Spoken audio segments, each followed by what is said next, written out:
And my forum talk is called Would Flannery O'Connor Write a Blog? We speak a lot about the physical consequences of a global society which systematically gets rid of the things it deems worthless or necessary. This is indeed important to unpack. Scientists have been warning us about the environmental effects of human expansion and modernization since the Industrial Revolution, and most Americans cannot fathom how much violence and suffering is rendered by our indifference or implicit involvement with the cycles of injustice pervading our world. But hardly any time is ever spent talking about how our disposable attitudes and development of new technology affect how we think of metaphysical things, which give our lives meaning and shed light on our ideas. After all, how we perceive the universals, such as true beauty, goodness, virtue, and justice, if we consider them eternal universals at all, will affect how we embody them in our art forms. Novel writing, poetry, journalism, theater, painting, portraiture, photography, dance, and other arts and communications have changed, in part from the consequences of our new technology and the discarding of theories. But is that really all such a bad thing?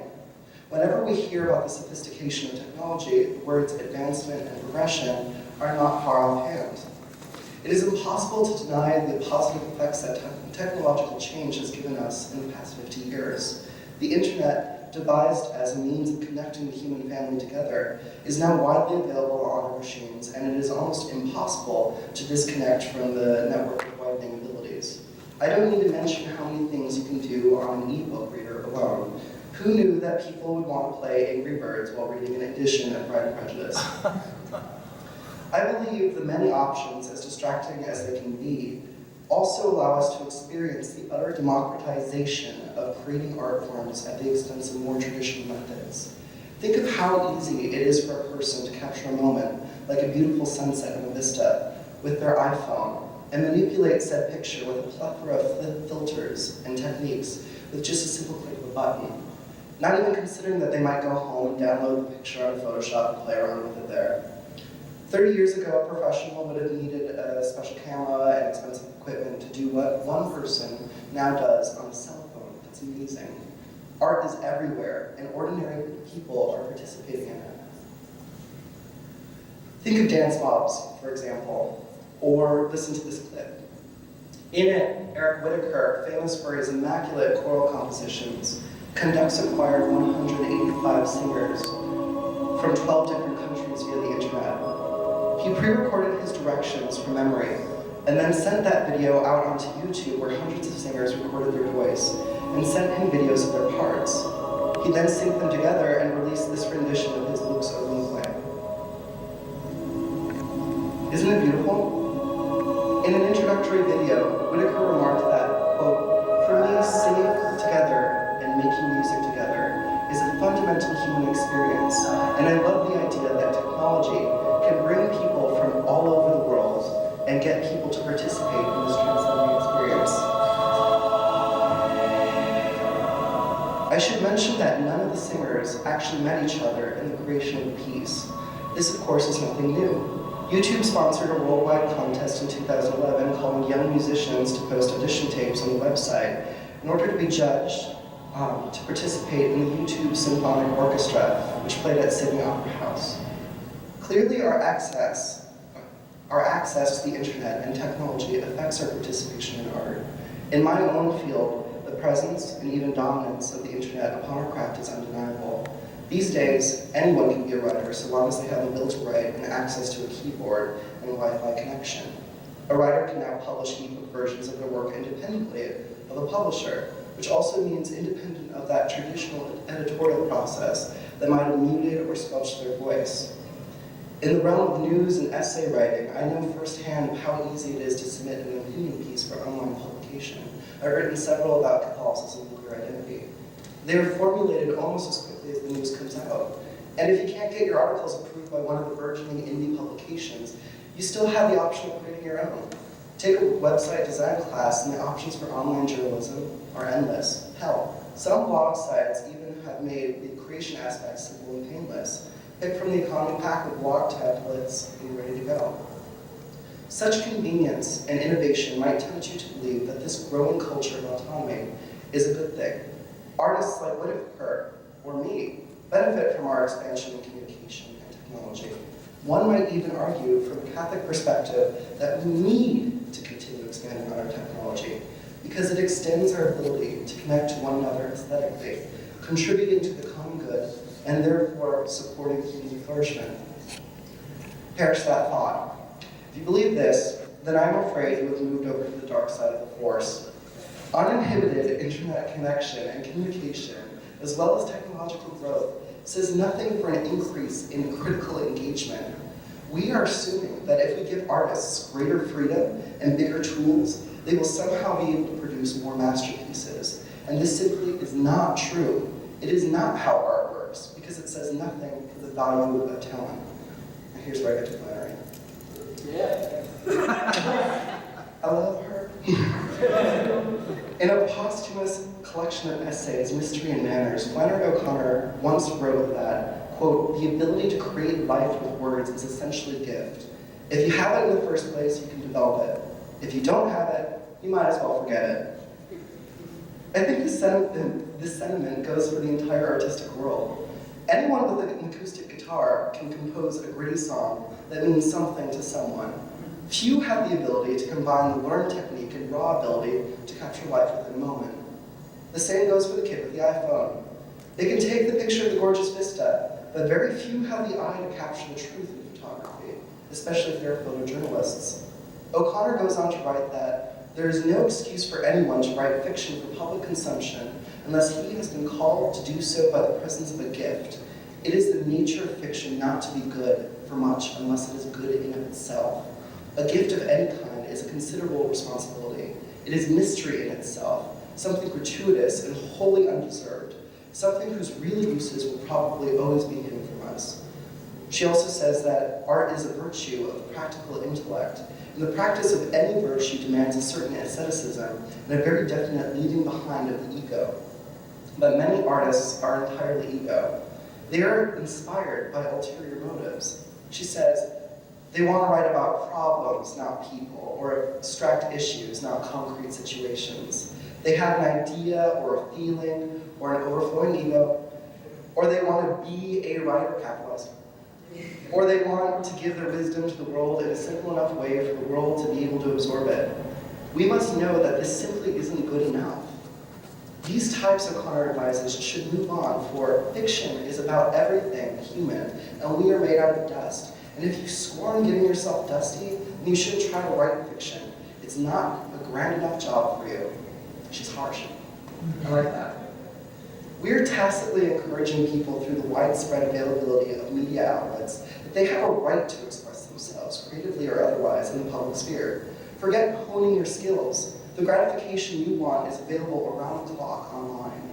Fancy gadgets and gizmos and titles coat the impressionable ego into believing anything about itself. The self-imposed artist is in fact just a personality, and personalities are popping out piece after piece each day, filling the digital world with annals of their gigabyte trash. BuzzFeed. Anyone who writes a top 10 article or a fanfic or a public opinion piece can call themselves a writer. This author, for example, reported briefly on an artist who captured photo moments of his wife's struggle with breast cancer, down to her death. The title reads, quote, "This guy's wife got cancer, so he did something unforgettable. The last 3 photos destroyed me." Obviously not a hard-hitting journalist. You could argue that the writer was not intending to be one, but I think that there is some merit in remembering that this is the kind of stuff that shows up on our news feeds daily as news. Feel for a moment the significance of the words, "this guy's wife," and "destroyed me." When I read the article a few months back, I remember being first struck that they didn't mention the wife's name. She has a name. And second, that the purpose of her cancer is not to destroy you. Whatever that was supposed to, what does that mean? I don't get it. Okay, back to the thing. It is a mystery why she suffered. And unfortunately, it was a mystery that was inappropriately handled. I am not scandalized by the use of photography to capture the wife's moments, or of its artistic value, but I am dismayed that we as readers and viewers have settled for the diminishment of words, images, and symbols in order to satisfy a cheap rush of sentiment, to which O'Connor reminds us that Sentimentality is a skipping of the process of salvation in its concrete reality and an early arrival at a mock state of innocence. Pornography, on the other hand, is essentially sentimental, and so far disconnects the act from its meaning in life as to make it simply an experience for its own sake. If that is all this was to us, then we are merely voyeurs seeking immediate satisfaction from a different kind of pornography. It's voyeuristic, it's gross. And what the guy did was apparently forgettable. It was buried under more internet fodder and disappeared after 2 days. God forbid we miss out on the top 10 article about what we should learn in our 20s. But if you haven't been convinced by my words, be convinced by social satire. I love this clip. In this clip of Portlandia, we see what happens to a local Portland newspaper after it goes the way of modernization. Listen up, everybody, please. Just come from a meeting with our publisher. You know, times have been hard. Papers are folding left and right. The bad news is we're going to cease being a traditional print newspaper. The good news is we've been taken over by Links PDX, a very successful online blog. Our mission remains the same: hard-hitting, local journalism. We're just going to lose the whole print thing. Folks, I'd like you to meet Trudy Adler, Craig Rodriguez. Craig Rodriguez. Say hello to the new boss. Thanks, George. Thanks a lot. Hi, pleased to meet you. You guys know all the journalistic stuff. We've got a lot of experience with, connections and links. People don't read articles anymore, and we don't want to provide things that people don't care about. They probably read every fifth word, so just make it those 5 words. So your research shows that people tune out after like 2 sentences?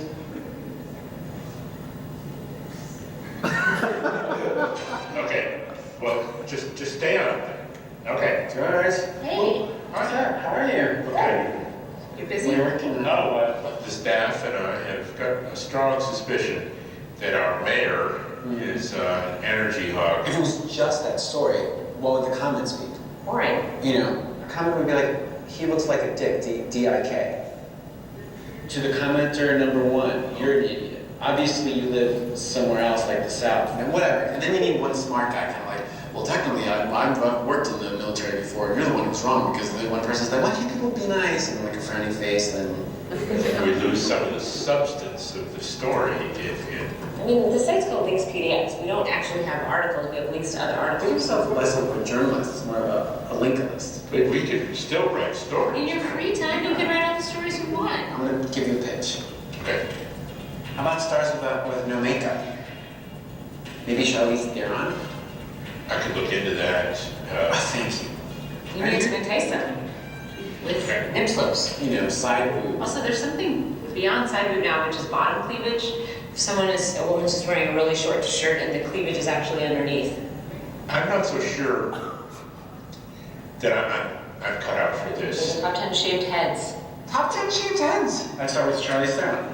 When you make things top 10, automatically it makes it easy enough for the people to digest it. That's what makes it digestible. Condensed. It's poetry, if you will. It's haiku. God bless you. But yeah. My dad, and I'm a linguist. Hey, hi. Everyone gather around, we got some great news. George, do you know what you've done? You wrote an article that got 70 million hits, the biggest in Links PDX history. I'm honored, I guess. Yeah, and do us the honor, please, of reading your article to us, and we'd like to listen. Okay. Charlize Theron, NSFW. That's it. So, what, Ken? What? Get off my back, will you? It's the future. It's worth mentioning that Carrie Bronstein, the actress who's in Bands, is also an avid reader and has presented the reading. As an aspiring Catholic writer, I am concerned with how we go about aesthetics because it touches with the core of our metaphysics. We believe in God, and from Him an ordered, rational universe, which has fallen from grace because we were tempted and we faltered. Therefore, we thirst for those qualities we lack. The artist's shop, O'Connor argues, is essentially religious, for they are able to penetrate the concrete world in order to find at its depths the image of its source, the image of ultimate reality. Unfortunately, however, we live in a postmodern world where most of us have lost sight of this reality. God is dead, and therefore we must lace our realities with what we find justice, beauty, and truth to be. My truth may not be your truth, but if truth is not intrinsic to reality, then how dare you try to impose your truth on me? If there are no facts in humanity and humans reflected in art become a jumble of power structures and concepts, rather than the essential person, beauty suffocates and is seen only when it is convenient to the strangler. But try to argue in favor of essence, and many academics will give you a verbal lashing, is too associated with gender and racial ideologies of the past. I suspect that our disposable culture surrounding art has as much to do with our discarding universals as the misunderstanding of what art is and the overload of technical communication. For if there can be no criteria for critiquing what goes out into the public sphere other than personal preference, anything and everything can be published. And where does all this pent-up existential angst, that human drama, release itself when people believe they stand in a God-sized shadow, but the internet? I wonder whether some people post art and articles on the internet to solidify something real in the midst of their bad metaphysics.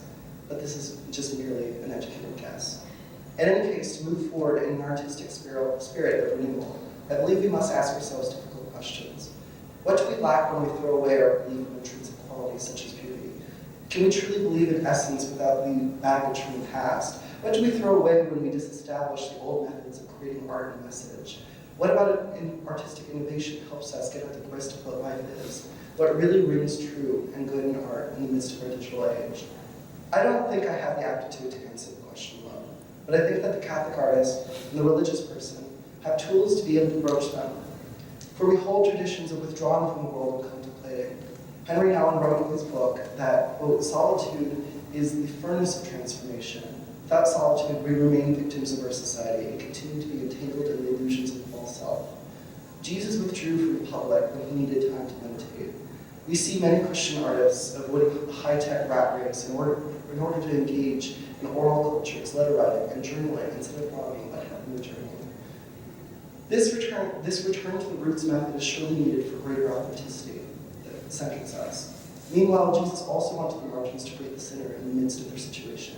We also see Christian artists, like the band 21 Pilots, engage in artistic styles of the greater culture in order to make their message relevant to the modern viewer. As one of my friends put it, the crowd is worshiping and they don't even know it. Flannery O'Connor herself engaged modern styles of writing, meanwhile subtly threading Orthodox Catholic themes into her artwork. In the end, I think it will take an analogical imagination, touching past, present, and future in order to answer the question that we're looking for. I'll leave it to you to figure out the details. To conclude by answering the question Tom posed, would Flannery O'Connor write a blog? I think she might have, but in a way that was entirely her own, substantial, and authentic. The call to greater authenticity comes to us all. The real question for the artist is how they will negotiate their path in integrity. Thank you.